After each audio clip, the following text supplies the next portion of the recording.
Então agora nós vamos entrar aqui propriamente no mérito do ensino de Sócrates, né? Como eu dizia para vocês, ele se opunha ao ensino dos sofistas, né? E o problema que estava entre eles era a questão da busca da verdade, né?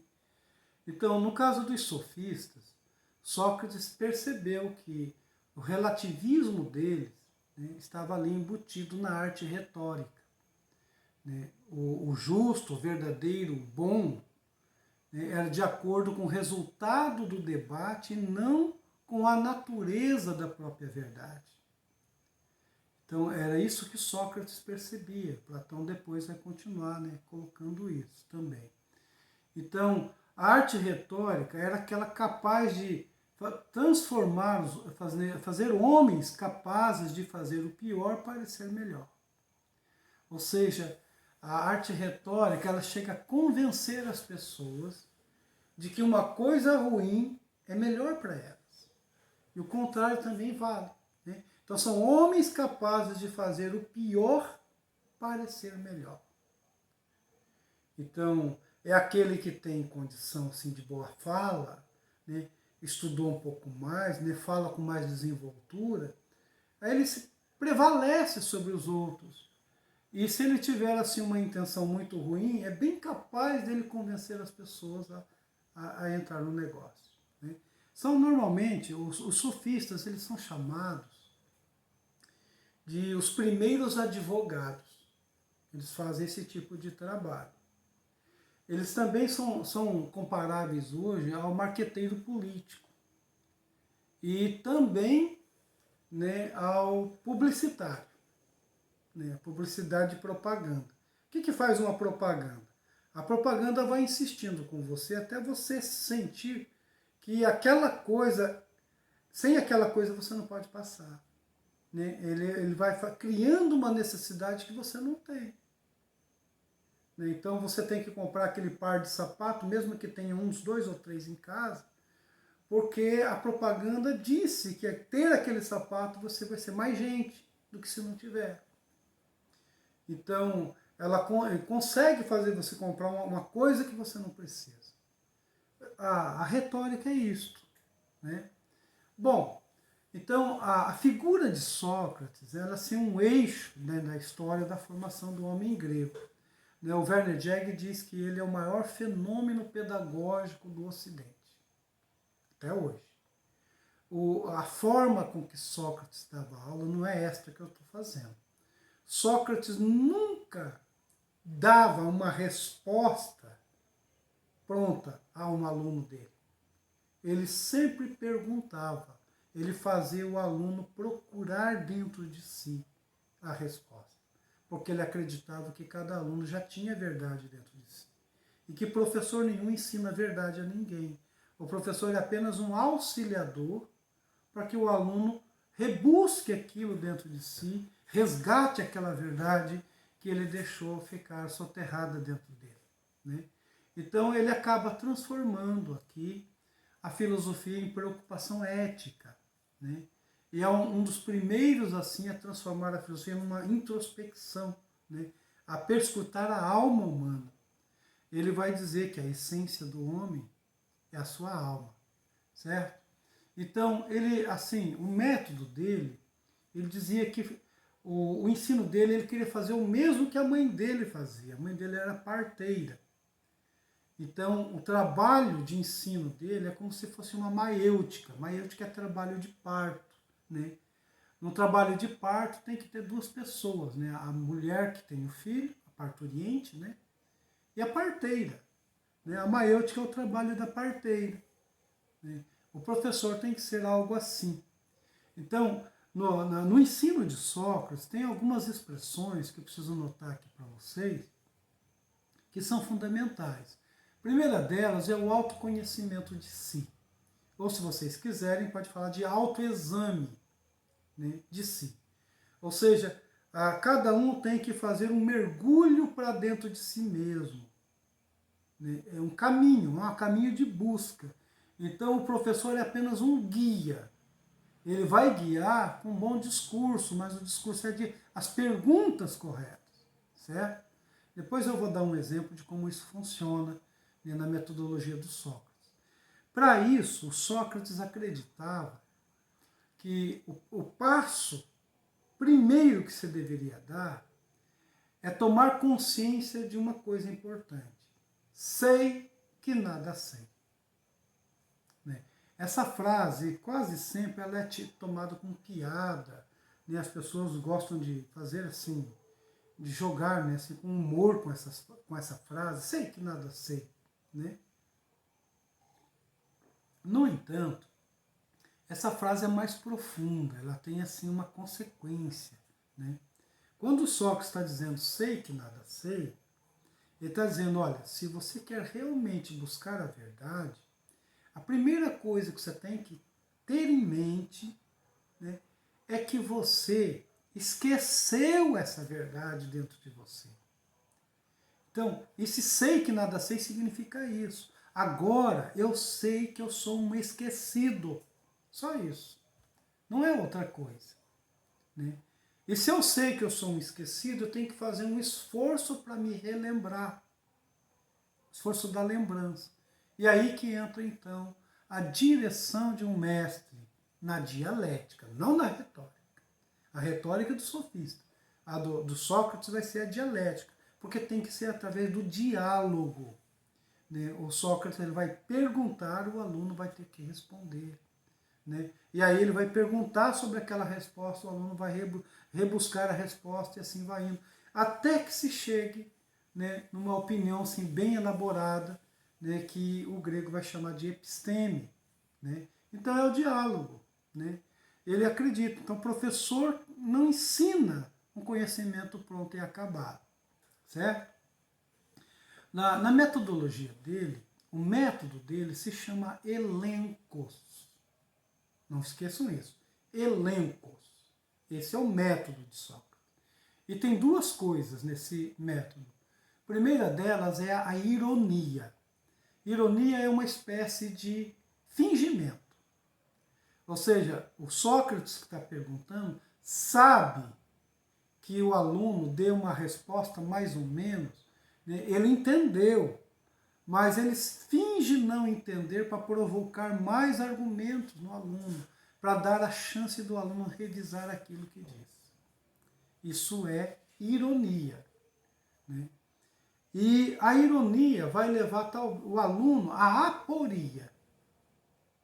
O que é a aporia? A aporia é quando o pensamento entra em autocontradição. Quando o aluno percebe que aquilo que ele está dizendo, assim, pensando que vai ser a episteme, ou seja, a verdade, não passou de uma opinião muito particular, aplicada em alguns casos, mas não de forma geral. Porque a verdade ela tem um caráter de universalidade, ou seja, ela é uma única versão. Universal significa única versão. Né? É isso que ele coloca. Bom, vou dar um exemplo para vocês entenderem esse esquema de Sócrates. Né? Um exemplo que eu gosto muito, sempre repito muito isso em minhas aulas. Né? Não me lembro aqui qual dos livros, eu acho que é no... Aqui é o nome, agora me esqueci. Está quase lembrando. É um outro livro do Platão, onde o Sócrates ele está indo com seus alunos, né, caminhando, né, para um determinado lugar da cidade, e no caminho ele encontra um pai vindo com dois rapazes, né, dois adolescentes, que estão indo para a academia. Né. Como todo bom grego, né, pai de família, o Sócrates elogia ao pai, né, elogia a beleza dos filhos, né, dos dois meninos. O pai, todo orgulhoso, né, assim, diz assim, pois é, Sócrates, eu estou indo lá na academia para levar esses meninos meus, né, porque eles querem ser soldados. Eles vão para a academia para treinar porque eles querem ser soldados. Imediatamente, o Sócrates se mostra eufórico, feliz, assim, surpreso, né? Nossa, Então, esse encontro nosso foi proporcionado pelos deuses. Ué, Sócrates, por quê? Porque é o seguinte, eu estou encasquetado com um tema, né, com um pensamento na minha cabeça, e eu não consigo chegar a uma conclusão, né? E aquilo que eu estou pensando, talvez vocês meninos possam me ajudar. Porque se vocês querem ser soldados, é porque Deus colocou esse desejo no coração de vocês, né? E vocês então têm essa virtude, e se tem, vocês podem dizer melhor para mim o que ela é. Mas então, que diga, Sócrates, que coisa é essa? Não, eu estou pensando há muito tempo no que vem a ser a coragem. Veja só, o que o Sócrates está fazendo é ironia. Né? Ironia. Então ele preparou todo assim, um ambiente para captar os dois alunos para um tema que ele ali está propondo. Qual é o tema? O que? A coragem. E aí ele diz assim para um dos meninos, você pode me ajudar, menino, nisso? Né? Você pode me dizer o que vem a ser a coragem? O menino responde para ele assim, de imediato, sem muito parar para pensar. Né? Sócrates, a coragem é você nunca fugir do campo de batalha. Essa foi a definição que ele deu. Ou seja, é uma opinião, mas na cabeça do menino é uma definição equivalente à verdade, à episteme.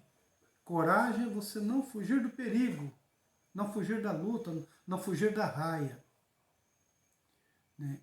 E assim, para quem não busca muito a situação, fica sendo isso. Né? Para quem não se aprofunda mais. Mas o Sócrates não se dá por contente com isso. O que o Sócrates faz? Ele continua na ironia. E assim, olha, meu jovem, eu sou velho, o meu entendimento é um pouco mais lento, né? Eu quero ver se eu ouvi bem. Você disse para mim que coragem é nunca fugir do campo de batalha, é isso mesmo? É, Sócrates, eu disse isso. Coragem é nunca fugir do campo de batalha. Mas, meu jovem, então a gente pode dizer então que aquele que não foge de um campo de batalha também pode ser um corajoso? Pode, Sócrates, pode ser. E o corajoso, então, é que uma pessoa que não é corajosa é uma pessoa covarde? É, Sócrates, exatamente isso. Então, toda aquela pessoa que não foge do campo de batalha é um não covarde. Exatamente, Sócrates, é exatamente isso. E todo aquele que foge do campo de batalha é um covarde. É, Sócrates, é um covarde. Então, se ele fugir do campo de batalha, ele vai ser um covarde. É. E todo aquele que foge é um covarde? É, Sócrates, todo aquele que foge é um covarde. Mas, jovem, o que você me diz? Aqui vem a aporia, prestem atenção. O que você me diz daquele estrategista de guerra que finge, juntamente com seus soldados, fugir do campo de batalha para atrair o inimigo para uma emboscada? O que aconteceu? Isso é aporia. O menino estava dando para ele uma opinião que ele imaginava que fosse a melhor das opiniões. A melhor opinião é a episteme. Melhor, a mais adequada é a episteme. É a verdade. Né? Que é universal. Né? Todo aquele que foge do campo de batalha é covarde. Né? É um caráter universal. Aí ele vai perceber agora que não pode ser assim.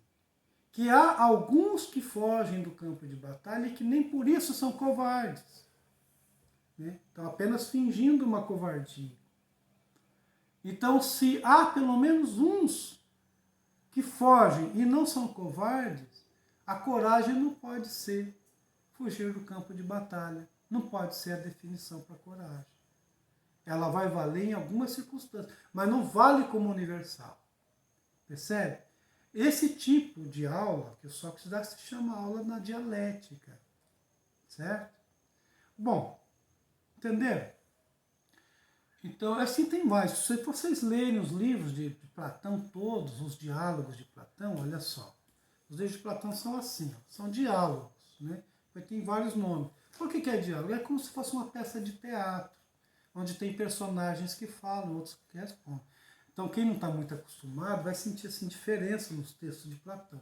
Mas são textos assim tranquilos, gostosos de serem lidos. Né? É só pensar que é uma peça de teatro, mais ou menos. Então, esse tipo de ensino de Sócrates fez com que ele se tornasse impopular. Impopular por quê? Porque ele desmontava os argumentos de qualquer pessoa.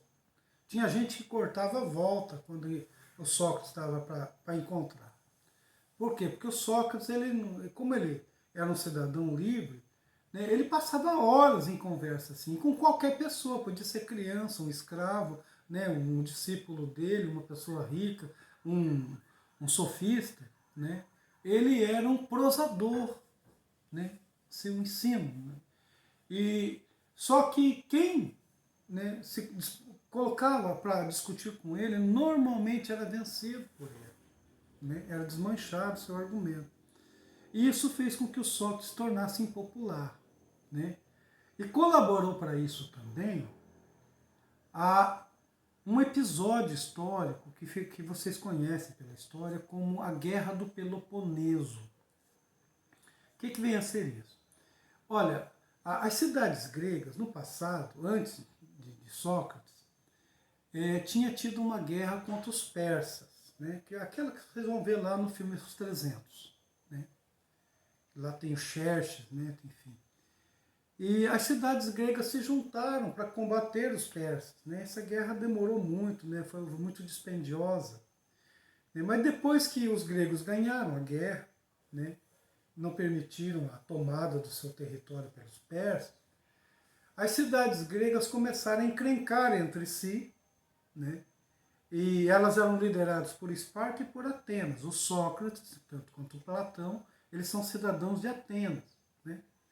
Então, essas cidades, elas começaram uma guerra que vai durar, assim, uns 30 anos. Assim. E nos últimos anos da vida de Sócrates vai morrer com 70 anos, né, nos 10 últimos anos, a cidade de Atenas perde a guerra, né, ela é dominada por Esparta.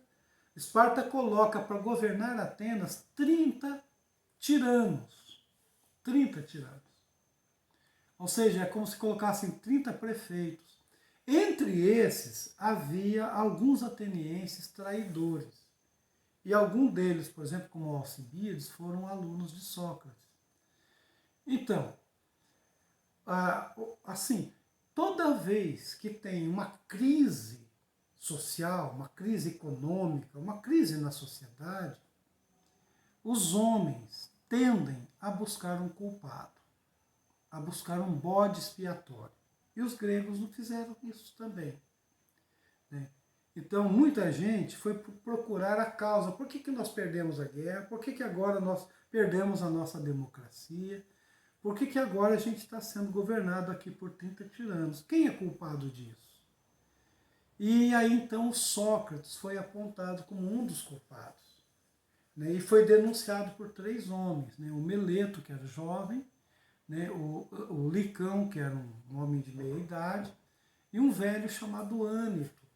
Essa história vocês vão encontrar num livro de Platão chamado A Defesa de Sócrates, que é uma peça de tribunal. O que eles fazem? Eles vão lá e denunciam Sócrates. E aí o conselho da cidade, o tribunal da cidade, tem que intimar o Sócrates para ele vir se defender da acusação. Né? Mas o Sócrates, que era muito bom na dialética e detestava a retórica, ele resolve, né, assim, não confiar num retórico, ou seja, num advogado. Ele resolve se defender sozinho. E pede licença para usar o método que ele ensinava os alunos. Assim, numa intenção, talvez, de que o tribunal ali visse o que ele fazia quando ensinava.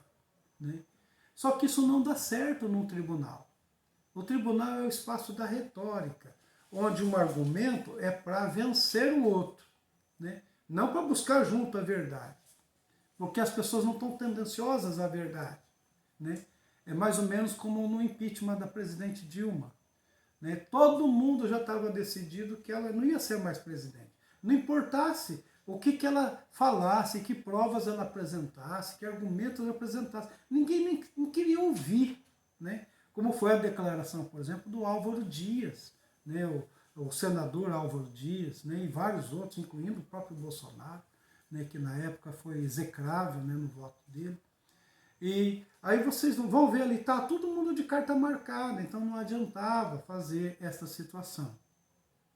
E Sócrates foi lá, né? Ele botou em aporia todos os seus acusadores. No entanto, na hora de votar, a maioria votou por condenar Sócrates à morte. Ele foi condenado à morte, né? Mas precisamente ele foi assim. Ele teve outras condições. A primeira delas, preste atenção, a primeira delas foi: Sócrates, você vai pedir perdão pelo erro que você fez e vai parar, vai renunciar ao ensino. Imagina só, o Sócrates ele vai dizer: não, isso eu não posso fazer. Concordar com isso é assumir que eu errei. Eu não errei. Eu sou inocente, né? É desautorizar o meu discurso diante dos meus próprios discípulos. Não, isso não me serve. É uma traição também aos deuses, porque o dom de ensinar eu recebi de Deus, né? Se eu vou dizer que eu errei, eu estou negando a atender um pedido de Deus. Não, isso não me serve. E eu falei: não, Sócrates, você também pode o exílio. Ou seja, você pode ir embora do país, né? Vai lá, para o Iraque, para Cuba, né? Vai para onde quiser. Mas aqui na cidade você não fica, né? Pega a sua esposa, seus filhos e pode ir. Ele falou: não, a mim não me interessa o exílio, né? Eu sempre vivi em Atenas, combati na guerra 2 vezes, meu pai era daqui, eu amo esta cidade. Isso não me interessa viver como estrangeiro, né? Fora da minha cidade. E seria estrangeiro mesmo, né? E aí o pessoal fala: então você tem a prisão perpétua. Eu falei: muito menos isso, né? Eu adoro minha liberdade de ir e vir, isso também não me serve. Bom, então só lhe resta a morte, né, por envenenamento, né? Então você está condenado à morte, né, através da cicuta, né, uma taça de cicuta. E eu só falei: não, isso tudo bem, isso me serve, é mais conveniente para mim. Então, nesse sentido, Sócrates está dizendo, lembra que eu falei para vocês lá atrás, né, sobre o Pitágoras, o orfismo? Ele está dizendo: ó, se a essência do homem é a sua alma, essa alma não morre, é imortal, eu não tenho por que temer a morte. Vai ser a morte do corpo, né, que vai ficar aqui. A alma vai ficar livre para voltar. Então, todo filósofo deve desejar morrer e não temer a morte. Então, Sócrates falou: não, isso me serve, né? Se vocês quiserem ler mais, vocês vão ler depois agora um livro do Platão chamado Critão, né? Que é assim uma aula que Sócrates dá ao Critão, uma noite antes dele ser executado. E também tem o Fédon, que é outro livro de Platão, que é a última aula que Sócrates dá. É sobre a imortalidade da alma. Se vocês lendo isso, vocês vão ter essa noção aí. E de que o Sócrates foi acusado? Qual foi a denúncia? Bom, denunciaram Sócrates por 3 coisas.